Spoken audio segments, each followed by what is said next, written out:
Hello everyone, welcome to my channel Eternal Philosophia. So today we are going to discuss about In Defense of a Dogma, Grice and Strawson's reply to Quine. So ये जो video है, इस video को आप तभी समझ पाएंगे जब आप जो वीडियो है क्वाइन पे बना हुआ उसको देखेंगे, जिसमें कि क्वाइन ने टू डॉगमास ऑफ एम्पिरिसिज्म के बारे में बात किया है. And this video is going to be beneficial for all those students who are preparing for some competitive exam, they are studying about philosophy.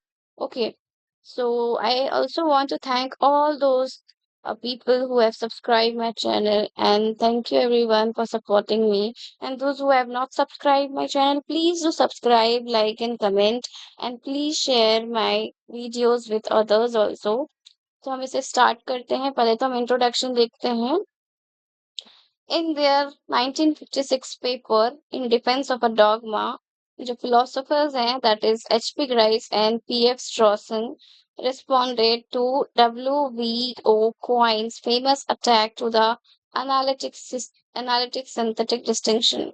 So हमने पहले वाली वीडियो में पढ़ा कि ये जो इन डिफेंस ऑफ अ डॉगमा ये क्या है. ये डिफेंड कर रहे हैं डॉगमा जो कि ये जो फिलॉसफी थी ये क्वाइन ने दी थी. ठीक है, जिसमें उन्होंने एनालिटिक और सिंथेटिक डिस्टिंक्शन के बारे में बोला था कि एनालिटिक और सिंथेटिक डिस्टिंक्शन का कोई मतलब ही नहीं बनता है, सब एक जैसा ही है, kind of thing they have talked about it. Now यहाँ पे क्या हो रहा है कि जो एच.पी. ग्राइस है और पी.एफ. स्ट्रॉसन है, ये जो है ये डॉगमा को डिफेंस कर रहे हैं, यानी कि क्रिटिसाइज कर रहे हैं. Okay, now in his influential essay the two dogmas of empiricism, we all know this essay the two dogmas of empiricism किन का एसे है?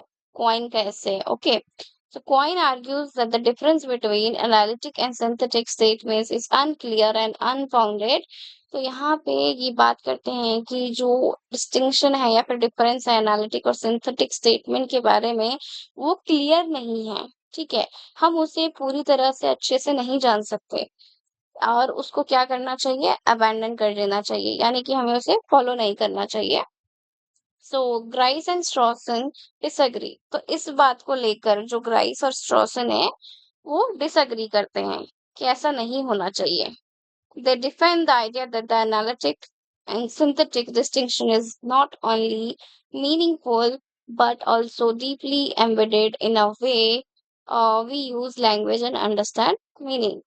तो यहाँ पे P F. Strawson and H P. Grice का कहना है कि ये जो एनालिटिक एंड सिंथेटिक डिस्टिंक्शन है ये सिर्फ मीनिंगफुल, यानी कि कोई वर्ड अगर मीनिंग देता है तभी उसका कोई महत्व है, वहां तक ही नहीं सीमित रहता, बल्कि हम कैसे अपना लैंग्वेज यूज करते हैं, हम कैसे अंडरस्टैंड करते हैं मीनिंग्स को, उसको काफी ज्यादा इन्फ्लुएंस करता है.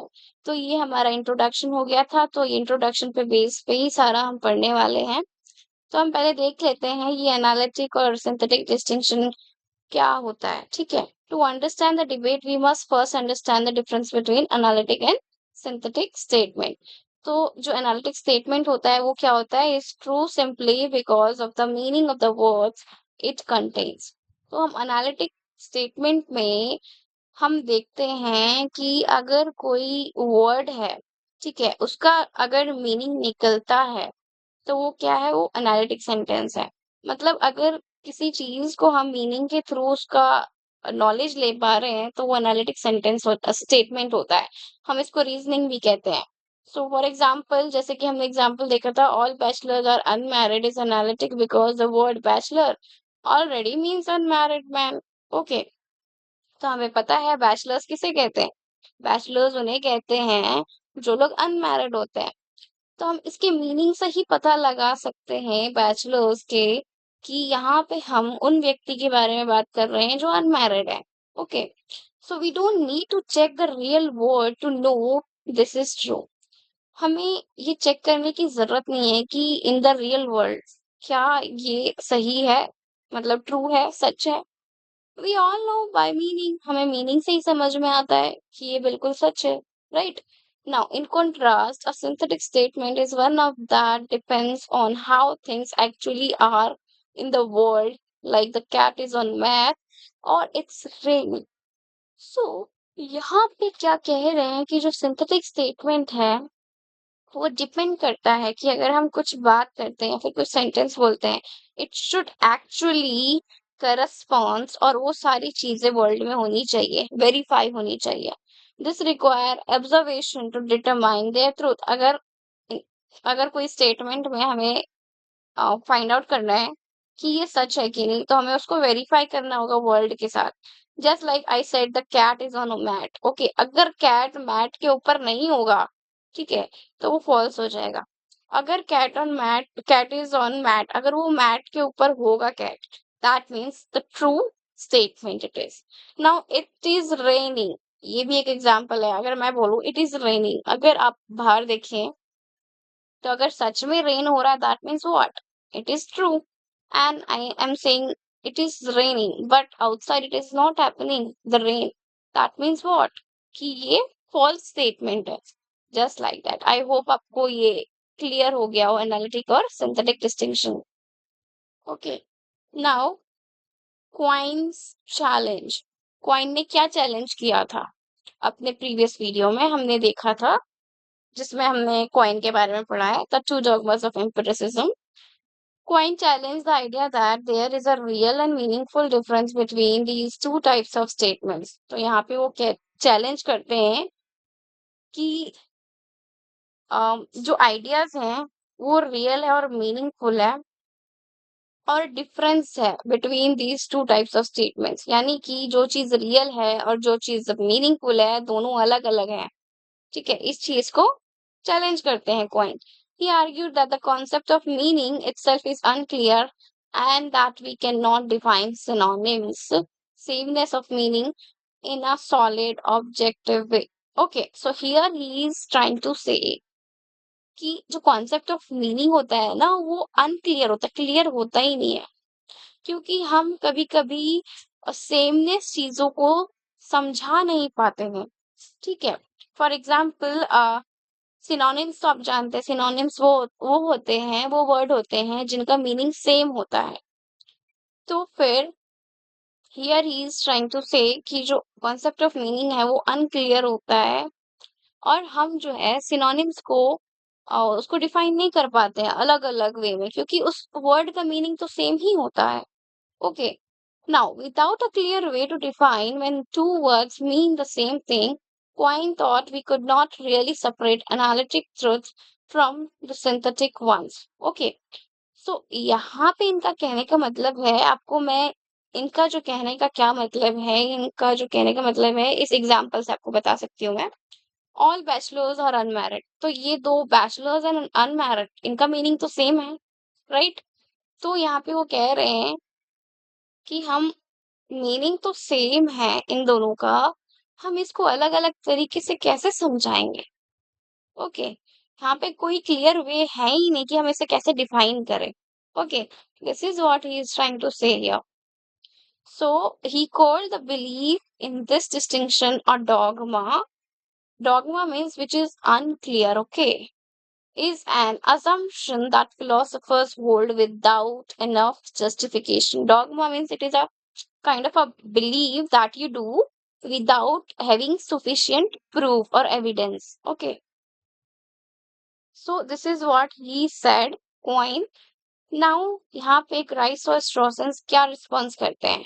तो ग्राइस है और जो स्ट्रॉसन है वो कहते हैं, डिसएग्री करते हैं क्वाइन के कंक्लूजन के साथ। Okay, now they argue that just because a concept is difficult to define precisely, that does not mean it is meaningless और यूजलेस। इनका कहने का मतलब है, अगर कोई कॉन्सेप्ट डिफिकल्ट है, उसको हम समझा नहीं पा रहे हैं प्रिसाइजली, उसका मतलब ये नहीं कि वो कॉन्सेप्ट मीनिंगलेस हो गया, कि उसका कोई मीनिंग ही नहीं है, वो यूजलेस है। ओके, कुछ चीजें हार्ड होती हैं समझाने में, इनका कहने का मतलब ये है। In ordinary language, people regularly make a clear distinction between statements that are true by meaning and those that are true by fact. Okay, हम जो है, जो ह्यूमन बीइंग्स हैं, हर रोज ये क्लियरली हम डिस्टिंग्विश कर पाते हैं या फिर हम उसको डिवाइड कर पाते हैं जो हमारी नॉलेज नॉलेज होती है कि कौन सा स्टेटमेंट हम उसके मीनिंग के थ्रू उसको समझ सकते हैं कि ये सही है कि नहीं। कुछ चीजें ऐसी होती हैं जिसको हम फैक्ट्स के थ्रू समझते हैं। फैक्ट्स यानी कि वो सच में एग्जिस्ट करती हैं कि नहीं। Now, this shows that the distinction is not an artificial invention of philosophers, but something natural and helpful in everyday communication. So here they are saying कि जो पॉइंट कह रहे हैं कि सिंथेटिक और एनालिटिक डिस्टिंक्शन को यूज करना useless है। It should not be like that. ये आर्टिफिशियल इन्वेंशन नहीं है फिलोसोफर्स के द्वारा, बल्कि ये कि नेचुरल है और ये हमें हेल्प करता है in our daily basis. We can see in the field of communication. Okay. Now, they also defend the idea that meaning is real and important. We can talk about what word mean without having to reduce everything to scientific observation or experiment. Now they are saying कि जो meaning है वो real है और वो बहुत ही ज्यादा important है। हर चीजों को हम वेरीफाई नहीं कर सकते हैं, ठीक है। हर चीजों को हम साइंटिफिकली ऑब्जर्वेशन और एक्सपेरिमेंट नहीं कर सकते हैं। For example, we don't need to study we don't need to study the world to know that all triangles have three sides, है ना। हमें तो पता है कि सारे ट्रायंगल में तीन साइड्स होते हैं। तो हमें थोड़ी ये पूरी वर्ल्ड में जाके देखना होगा या फिर उसे पढ़ना होगा या फिर जानना होगा ये चीज बार बार कि ट्रायंगल के सच में थ्री साइड्स होते हैं। By just saying that all triangles have three sides we can confirm that या it is true. Okay, it's true. It is true because of the meaning of the word triangle. Okay, we all know what this triangle is, having three sides. Now here saying all triangles are three sides. Now here, because of meaning of the word, हमें पता है word का meaning क्या है, उसके through हम इसको इस statement को true या false बताते हैं। Now, if two words mean the same thing, such as bachelors and unmarried men, we can say that certain sentences involving those words are analytically true. Meaning, in this sense, plays a central role in logic and understanding. So here they are saying, अगर दो word की meaning same है, just like bachelor और unmarried man, हम कह सकते हैं कि ये जो स्टेटमेंट है ये सर्टेन है। सर्टेन है मतलब एब्सोल्युटली कंप्लीट है, एब्सोल्युटली करेक्ट है, ठीक है। और ये इन्वॉल्व करते हैं वैसे वर्ड्स जो कि एनालिटिकली ट्रू है। वो that is analytically analytical statement क्या होते हैं? Analytical statements, analytical statements are those which are true by its the word meaning. Yes. Now the meaning plays central role that how we understand and how we use logic in a daily basis. Now why it matters, we'll see. Grice and Strawson's paper is an important defense of ordinary language philosophy and of the role that meaning plays in how we understand the world. They show that philosophical concepts like analytic and synthetic are not useless, even if they are not always easy to define.